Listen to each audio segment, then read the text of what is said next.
আসসালামু আলাইকুম। সকাল ১০টা ১১ বাজে। আর আমি তাড়াহুড়া করে চলে আসলাম দোকানের সামনে। কারণ আজকে আমাকে ২ টা অর্ডার ডেলিভারি দিতে হবে। আর সেটাই আজকে আপনাদের সামনে তুলে ধরবো। তাড়াহুড়া করে তালা ২ টা খুলে ফেললাম। এটাই হচ্ছে আমাদের সেই শপ।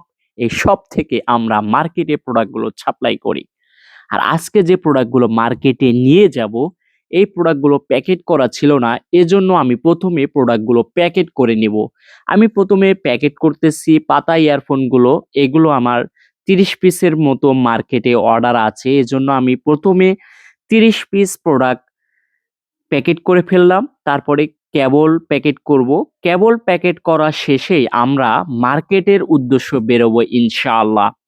অলরেডি প্যাকেট শেষ। আমি বেরিয়ে পড়লাম মার্কেটে। আমরা ১ম এ আমাদের যে ওপো টেলিকম আছে, এই ওপো টেলিকমের প্রোডাক্টগুলো ডেলিভারি দিব। অলরেডি আমি দোকানের সামনে চলে আসছি। এটাই হচ্ছে ওপো টেলিকম এবং আমি কিন্তু ভাইয়ের সামনে প্রোডাক্টগুলো দিয়ে দিলাম। দেওয়ার পরেই কিন্তু সঙ্গে সঙ্গে ভাই একটি কেবল সেল করে ফেললো এবং তারপরে ভাই কিন্তু প্রোডাক্টগুলো বুঝে নিয়েই ভাই কিন্তু প্রোডাক্টগুলো উঠায় ফেললো। এর ভিতরে আমার মেমো করা কমপ্লিট আর মেমোটা আপনাদেরকে একটু দেখানোর চেষ্টা করলাম। তারপরে আমি আরো একটি আউটলেটে প্রোডাক্ট ডেলিভারি দেওয়ার উদ্দেশ্যে বেরিয়ে পড়লাম। এটা হচ্ছে মা টেলিকম। মা টেলিকমে আমরা চার্জার এবং কেবল এবং পাতা ইয়ারফোন ডেলিভারি দিলাম।